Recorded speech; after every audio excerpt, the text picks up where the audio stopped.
Where's my stuff? Where's my pointer? So you're gonna want us to walk in or stay behind? We can go downstairs, I'll give it back. No, I'm not gonna go downstairs. I just do these rooms up here. You can take it. It won't look good. I mean, Oh, it won't look good. Now, there's a thought. Yeah, you're right. now, okay, Bob, it's your job to catch her when she falls. No, I'm not gonna fall. Best I can. I'm not gonna fall. Okay, everybody, and everybody's still coming. Welcome to the Augusta History Museum, also known as the Sehrt House, S-E-H-R-T, pronounced Sehrt. Built by these two formidable looking people on the wall here. This haircut is not necessarily recommended, but that's August Sehrt, and his wife Catherine. Built this house on the eve of the Civil War, 1861. It includes 2 rooms upstairs, which we do not visit, where they reared 10 children. 10. 2 boys, a room all to themselves, and 8 girls in another room sharing. 2 beds, 4 girls each. This was the family, and he was a carpenter, and they built this house, as you will see later when you go downstairs, in a most unique style, split level. It's the only split level house in the entire town of Augusta. We think perhaps the idea came from the gentleman across the street who was building a winery, and recommended this style. Okay, the pieces of furniture in this building are not authentic to the 1860s, but they are authentic period pieces. For instance, the table and chairs were the furniture of the first town board going back to 1855, and at least so we are told. This was used as Mr. and Miss Sehrt's bedroom, and not as the meeting room that we now do. And we find it interesting, therefore, that not only the chimney, but a little trap door in the floor over here. And if you lifted that trap door, and this was your bedroom, you would have warmth from the cooking stove downstairs. So chalk that one up for clever architecture. The Sehrts came to the town because it was a river town. Behind Kathleen over here is one of the few photos that we have of Augusta as a riverfront. And if you go down to the Katy Trail these days, stand here in front of Bob and Lynn's property, and as far as you could see was water, the Missouri River. Therefore, the settlement invited a lot of people to come. But you don't keep a settlement together only with economics.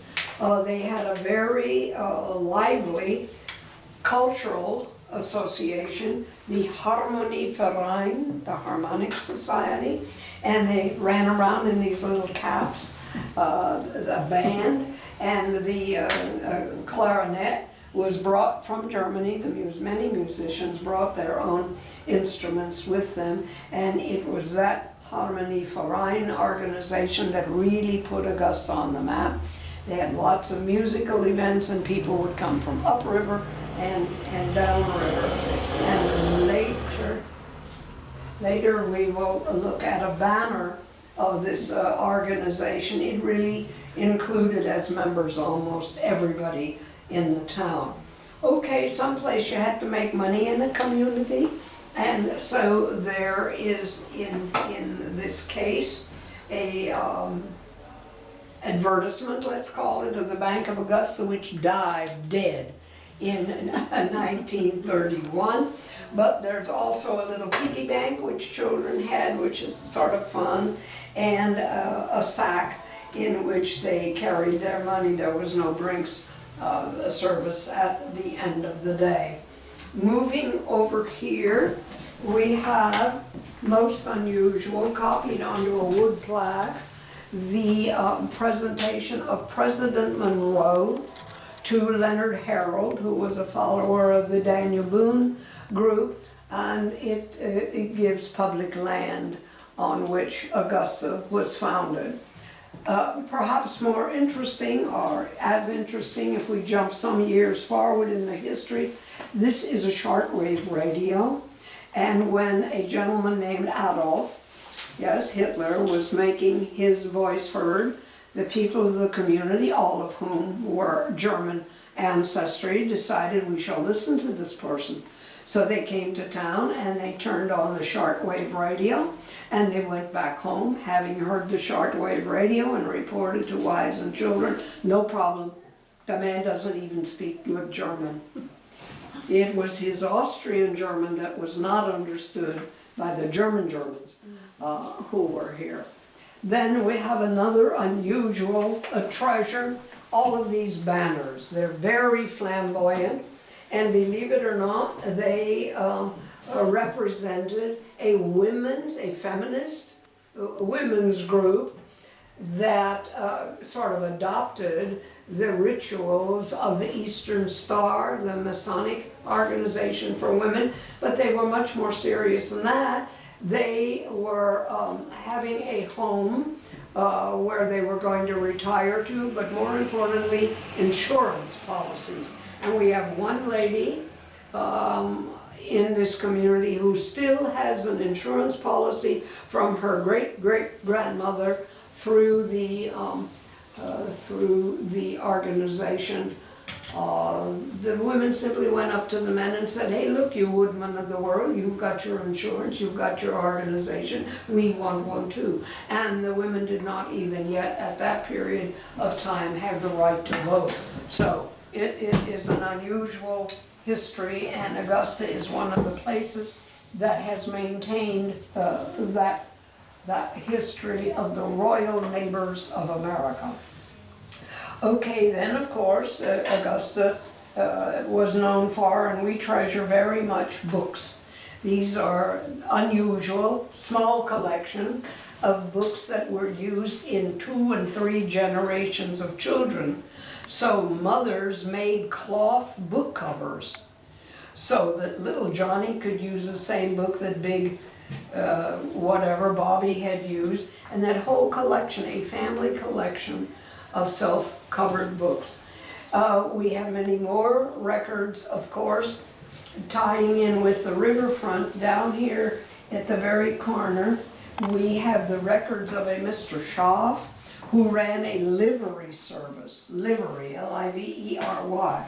You came to Augusta as a salesman, and or you came upriver as a tourist, and you needed to go into the town. Well, it's a lot of hills from the river up to the town, and so Mr. Schaff would be requested to come with horses, buggy, wagon, whatever was appropriate, go down to the riverfront and get the tourist or the salesman, and those record books list every horse he had, every buggy he had, every trip that he made in the 1870s, and it's great fun using that for research if one is, for instance, studying transportation. But then again, let's jump, we go back and forth, but that's the way our museum is. For children, this is an astonishing piece. This is absolutely astonishing. This Barbie is made of wood and already has the fashionable 4-inch heels. How this happened, we're not sure. But anyhow, she was always ready to go and was schlepped along by the girl who owned her to visit grandma and aunties and whatever. Barbie on the go. The records of our town are numerous, and this is part of why we're here as a history museum. Keep the records. And we have many, many, many, many, many photos and record books. This one is 50 years of winemaking in Augusta from newspaper clippings. This one is about 50 years of reporting about Augusta in German for the St. Charles Democrat, German newspaper, and translated, yeah, by subject matter, the river stories, the business stories, the street stories, and so forth. Not only those that go far back in history, but then a more modern period, baseball in Augusta, businesses in Augusta, Augusta School, Augusta History Museum, what we have tried to do. We have been here since the 70s when the town of Augusta purchased this building and gave it to the Friends of Historic Augusta to maintain. And then pride and joy are these panels which in photographs record the history of Augusta from its founding through, including the building of the school. Very few people in town recognize or remember the fact that the big public school was once on that corner over there as a log cabin, then as a frame building, and then as a WPA building, where it now stands. There are 101 other things that we could talk about here before we move to the room across. The Augusta in the Civil War, I think, is a treasure for the Augusta history. This is the certification for Augusta's chapter of the GAR. You ask most people in this town, what's the GAR? They will not know. It's the Grand Army of the Republic, the equivalent of the American Legion, but for the Civil War. And look how many members. Augusta was indeed well represented. And a Memorial Day program, I can't see the, what do you see the date on it? At any rate, the Memorial Day was always a day of celebration of the Civil War. All right, I would ask you then to step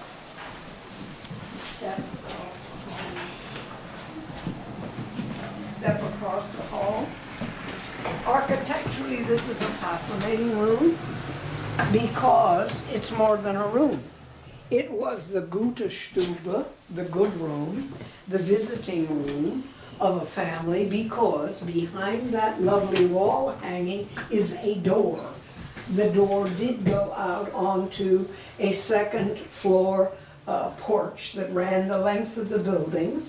And if you were inviting family for Sunday afternoon, and that is exactly what you did, you would have them in this meeting room. You would open that door at the end of that corridor, and you would open that door, and you would have wonderful ventilation, even in Missouri's dreadful summer. So the architecture in here is worth noting. Of course, the society, we've made it into a bedroom, and a bedroom's got to have a bed, yes? And this is a rope bed. The children find it fascinating that when the ropes grew slack, okay, you had a gadget that would tighten up the ropes. The children also find it fascinating. First, they accept the idea there was no such thing as a spring, then there was no such thing as a mattress, but there were feather beds. And many of the feather beds in this area were filled with fresh corn husks in fall, because not everybody had feathers. And so we have this collection of quilts. This kind of quilt was made from leftover men's woolen trousers and vests and jackets, perfect for winter, and then the lighter weight quilts on the top. But every bedroom at that time had a Kleiderschrank. Kleider means clothing, Schrank means wardrobe or cabinet. This one is a period piece donated to us, Walnut. And then some of the veterans of World War II donated their uniforms, and if you've got uniforms, you have to do something with them. Okay, so there was a group very kind and sponsoring of what we did, and 700 hours of professional donated carpenter work is in that cabinet made for those uniforms. But then came the discussion. They were over at Lake St. Louis Carpenter Group. That came the discussion, there was space. And I suggested that maybe we could finally put the lady in the black wedding dress and in the cabinet. This led to a fascinating discussion. No, said the veterans. No, that's for uniforms only. Well, look who won the discussion. The lady and her black wedding dress, 1885, is in the cabinet. The dress is deteriorating very, very quickly, but what is fun, the dress is original, the newspaper story of the wedding is original, and so is the wedding picture. Look, these are also symbols. It was customary in those days to take the bride's veil and the sassafras flowers. They were yellowish when they're fresh. Okay, in later years you used orange blossoms. Frame that all together. That kind of an arrangement is worth about $250, $300 on the antique market these days. And any folks around here who as mature as I am have gotten one of these or two of these, two sets of parents and grandparents. Okay, of course, being an immigrant family, the Bible is going to be there. There are two German Bibles, and the little album is most unusual. And one of the aunties who later lived here made a practice of encouraging children like Anita to be brought here after Sunday school and to listen to another couple of hours of German scripture reading. It was good for the soul. It taught patience. You would sit quietly. All right, the bed and the Bible and the wedding picture and the wedding dress. But look at the wedding dress over here behind Bob. Beautiful. It changed from black to white as custom at the turn of the century. This was the dress of a preacher's daughter, and I think it's a little fancier than one would have found maybe in other places. In 1906, I do believe. And we're very proud also in the museum of this collection of quilts. It's very difficult to display quilts, so one of the business gentlemen here in town made a ladder for us, and this works very well. Look, there are commemorative quilts. The oldest one goes back to 1850 and comes from Germany. Which one? Oh gosh. This one. This one, I think, Kathleen, because it's got holes in it too.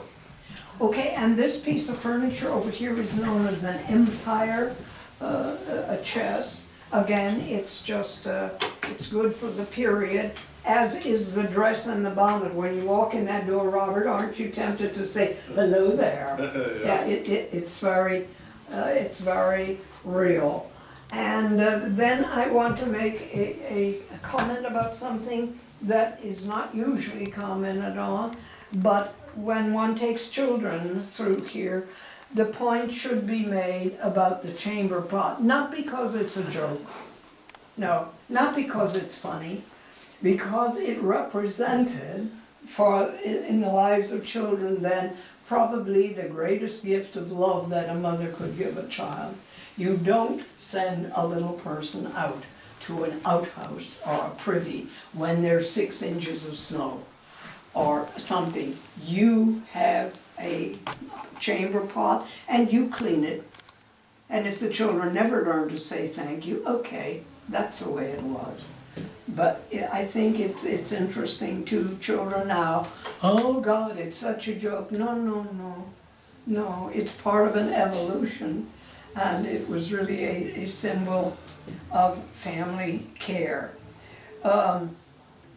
Okay, we have used our allotted time. We have 5 more minutes. If you have questions, otherwise, I'll send you down these tricky stairs to Paul, the room on the left. He gets 15 minutes. And then the kitchen ladies have cookies. Who was the bride? And Copeman from the Catholic Church out here, yeah. And if you look at it, Kathleen, you just hold your breath because it's not going to be there much longer. no, I Even can if see it is that. in a cabinet. And we don't have money for conservation of something like that. You need it It's, same temperature all the time. yeah. It's just, It's a lot, need help getting there now. A lot cooler here than it is. So I would think they maybe even had a well, Yeah. you know, something like a fruit cellar Yeah, dug into the and ground. then you had your butter and stuff in there too. We had a place at Holstein that had well, it was a dance place and probably a saloon, and they had a thing where they rolled barrels downstairs. It was about 12 feet deep, but it stayed cooler in there. Once you move those rocks, though, they're not strong anymore. They're real fragile rocks. Yeah. Hello, Kathy. hello. And then it was a telephone building, like before 1960. It was a phone Is that right? exchange. Okay. The old Yeah. stuff. We had one of those down at the bottom of the hill there, right across from Kathy's place there. It's a telephone exchange. Yeah. One of my first years, after we got married in the 50s, the building in front collapsed. It was a brick building, and the whole front of the wall just caved out. Yeah.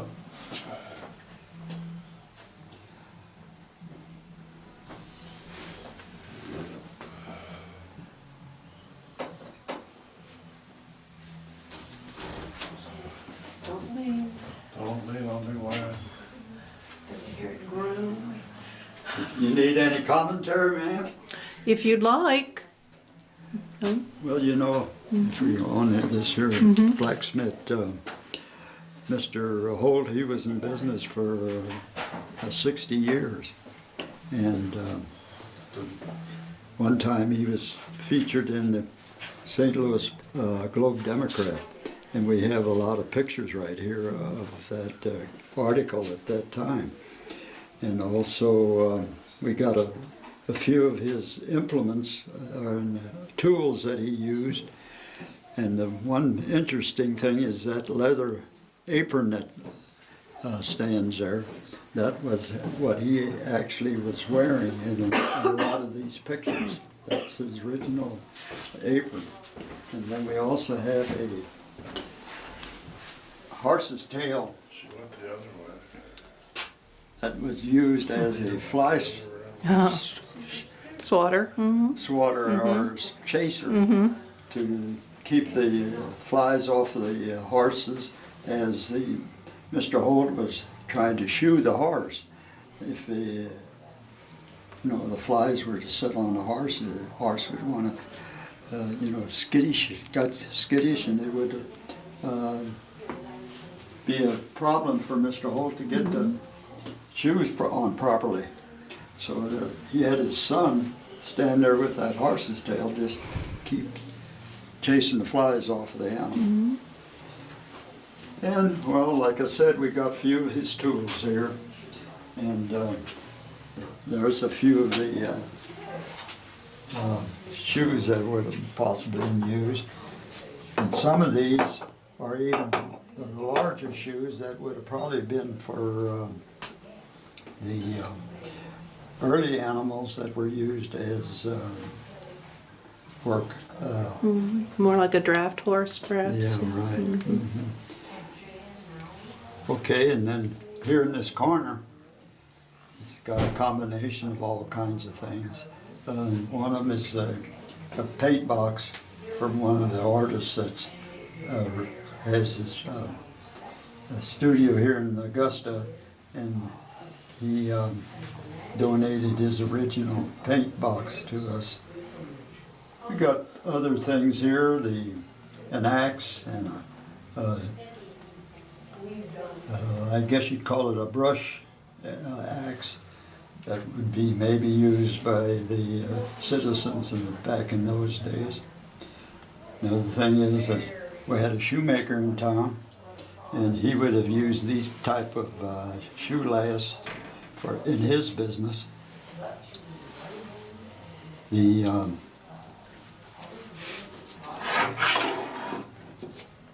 paper cutter here comes from like a publishing company that would use a lot of paper for different types of business transactions, and it would maybe have come in different types of rolls or whatever shapes, and they could cut it to form with this paper cutter. We also have a star grill here from the Tavern Rock Sand Company that was in business east of town. It was the silicon sand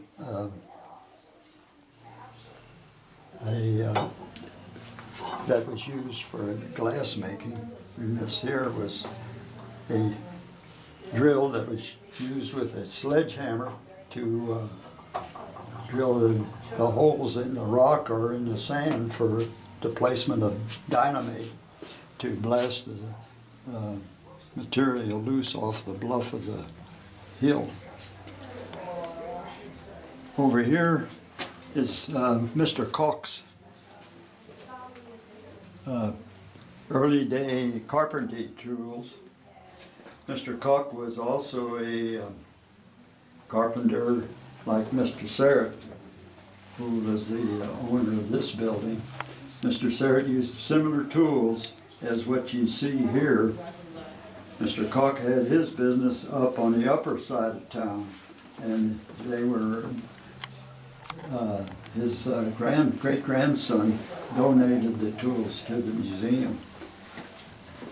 You can see all kinds of different forms of cutters there, different vices, different sharp tools that were to use the different, make the different cuts by hand. More of an up-to-date leveling there. And here's another shaper. Well, that flag is from World War I, and it was also donated by Mr. Koch. So that's pretty much that glass case there. If we turn around, we can come over here to this here glass case here. And since the Katy Railroad was service to the Augusta area, we have a few mementos of the Katy Railroad. We have a schedule back in the days when it was listing Augusta on the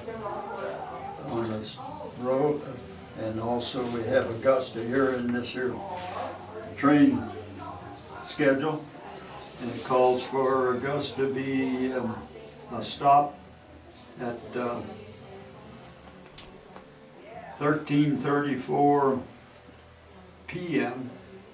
and then also at 4:59 a.m. So that was the one going into the city, coming from the west, was in the morning, like in the morning early, and then the one coming out of St. Louis going west is like 8 o'clock or so in the evening. We got a few mementos of what it would have been on the train with the car that served the passengers. And this plaque here was after the Katy Trail discontinued and was going to be used as a Katy Trail. And these two spikes were just a memento of what was left of the trail as it was being taken up. Inside of the glass case we have a mail pouch. One of the earlier mail deliverers was a horseback rider, and he used a mail pouch like this that he would lay on the rump of the horse and hold a lot of the mail that he was carrying. Another one, there's a money order pouch that was also used by the carrier. Here we have a old-time saddle blanket that has a very good design of stitches. Mr. Clay was Dr. Clay, I should say. He was a physician here in Augusta back in the late 1800s, and that was one of his many cases that he carried during his career here in Augusta. Okay, my great-grandfather, well, I shouldn't say just grandfather, Frank Kemner, he was a concrete masoner, and these are some of the tools that he made use of when he was in the business of, but he was also a carpenter. And over here we have the carpenter tools that he used. Many different drills and saws and hammers and shapers and other small equipment, drill bits. And we also had one of the old-time bench vise that could be used in conjunction with a carpenter bench. And what it did, you could open it up and put a piece of wood in there and then hold down on it, and that would hold it tight. And then you could do whatever you want to do as far as shaping the wood with your drill or with just a sharp knife or whatever was needed to complete the job. My grandpa also worked at my dad's filling station, and on Sundays he usually kept the gas pumps open, and that's the hat he wore back in those days. This here is another vise that a carpenter would use. It's a regular bench vise that would open up, and you could put any number of articles in there and just squeeze it tight just so that you could work with it as if you were shaping some type of wood or even metal. And that would usually be attached to like a bench, so it'd be actually stationary, and it would be solid and be very usable.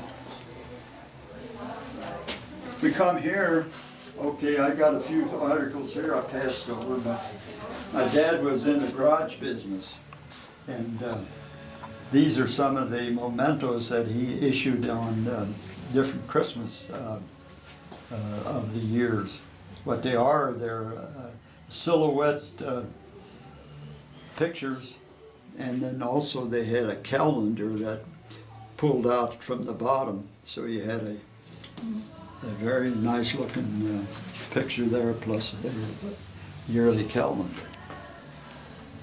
Over here we have one of the old time sais that was used back in the days when I saw them used a lot on the railroad, because the railroad crew that was keeping the right-of-way clean, they had to use those to keep the brush and the weeds and the grass cut down. So you'd see 3 or 4 guys down there on the bank of the railroad embankment and just swinging those all day long. Up here is something that's very unusual. We have this here long wooden downspout, I think we should call it, which it is. It carries water. It's been hollowed out in the inside, and it transported your water either from the gutter down to the ground, or it was on the ground and just had the water taken away from the downspout that was coming off the gutter and carried it off away from the building. A few other things we didn't mention here were these, that was the type of lantern that was used off of the railroad. You'd see the conductor as he not flagged the train down, but brought the train down, or had him take off again after he had pulled into the depot and then was ready to take off again to start for the next destination. You'd see that conductor out there with his lantern signaling the man in the engine to his time that he could go. Another lantern here was also cookies used for any type of lighting situation in the home or in any business that was open air or anywhere you needed a lantern while you were out on a job or just walking in the open air to your business or to your home, or were late in getting there. Okay. and into the Serrett family kitchen. Bernice and I will be giving you a little tour around the furnishings. But yesterday, Saturday, Mother Serrett was busy baking cookies all day, and we'd like you to help yourself to them. And there is water in a cooler on the patio as well. Before I start talking about the furnishings, and I wanted to mention a couple of things that Bernice and Paul told me I didn't realize. Anita mentioned this was a split-level home, so the entrance to the parlor and the bedroom is from the street level, and the entrance to the kitchen is from this lower level. And it's just neat the way it was built into the slope of the land like that, and very unique. But Paul mentioned that this is the main beam, that originally there was a tin ceiling in this kitchen, but they tore it out. It was in bad repair and renovated. And this is the original beam that held up the brick wall to the main story upstairs, the wall that runs in, between the two rooms. So, always learn something new.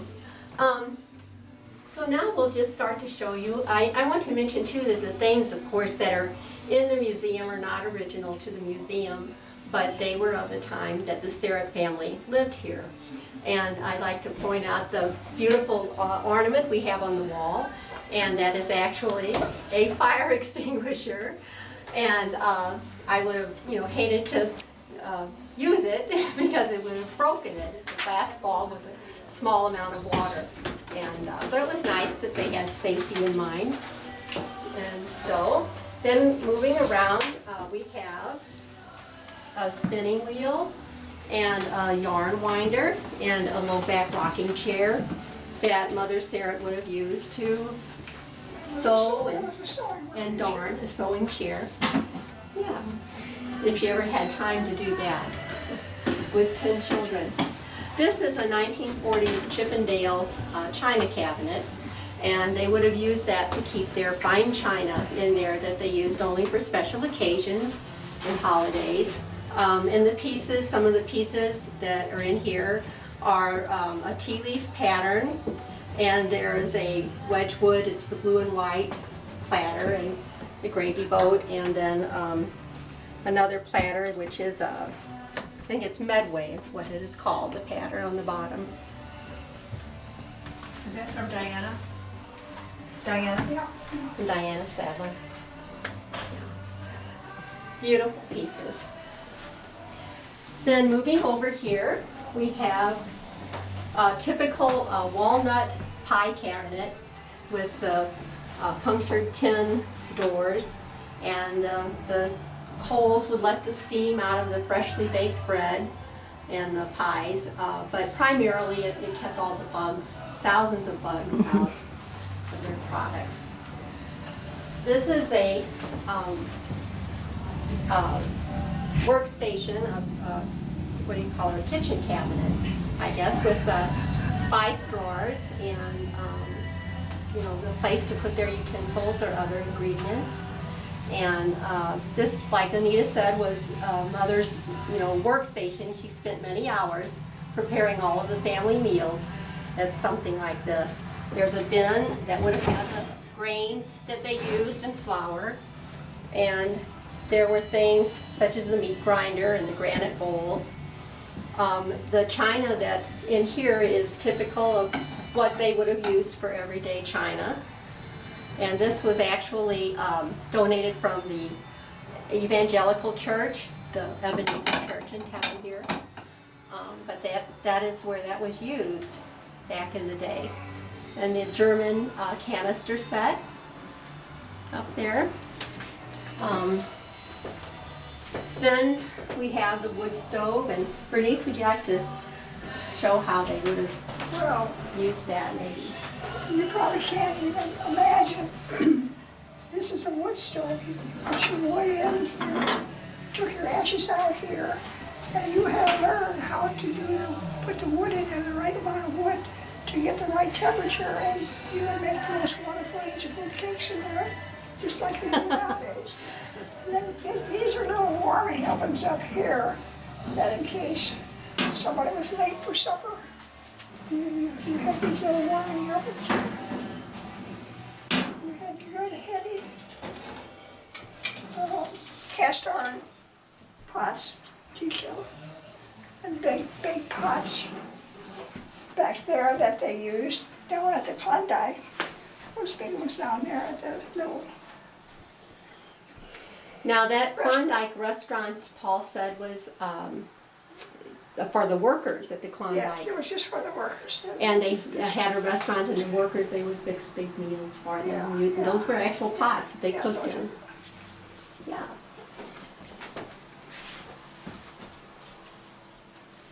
So always there was by the stove a washstand with a bucket full of water and a dipper and a little wash bowl with probably homemade lye soap or maybe purchased lava soap.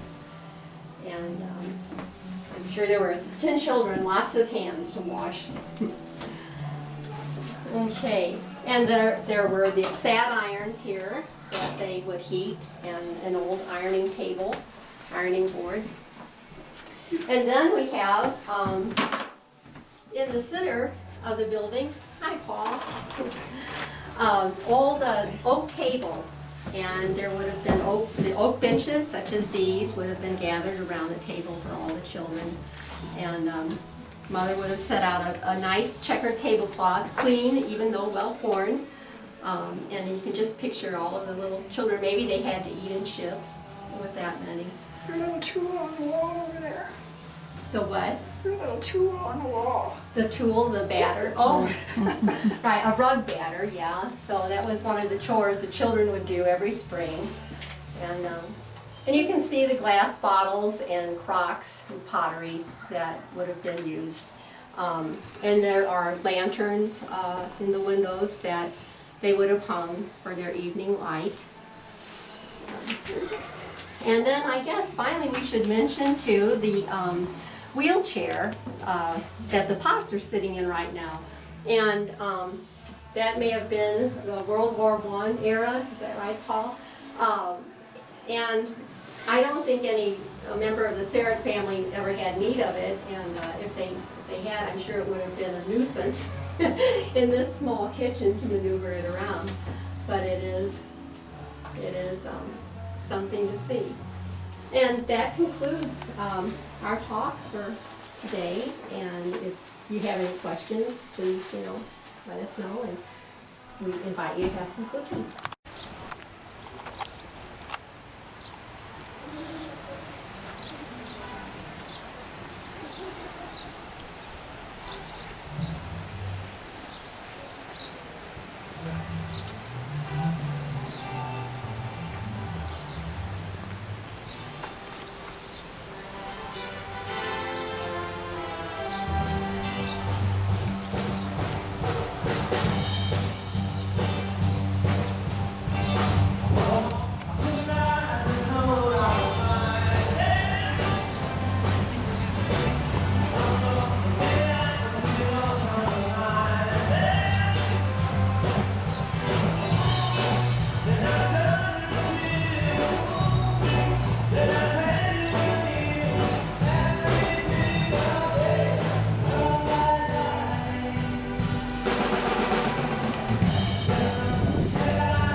It's just me.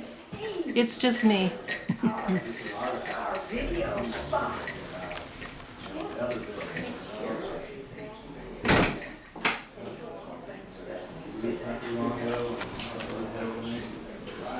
Oh man, it's fantastic. That's what Nancy was doing. Look at the ones. I don't know, I don't know. Look at the ones from the artists who have been hanging out in Vegas. That's great, John.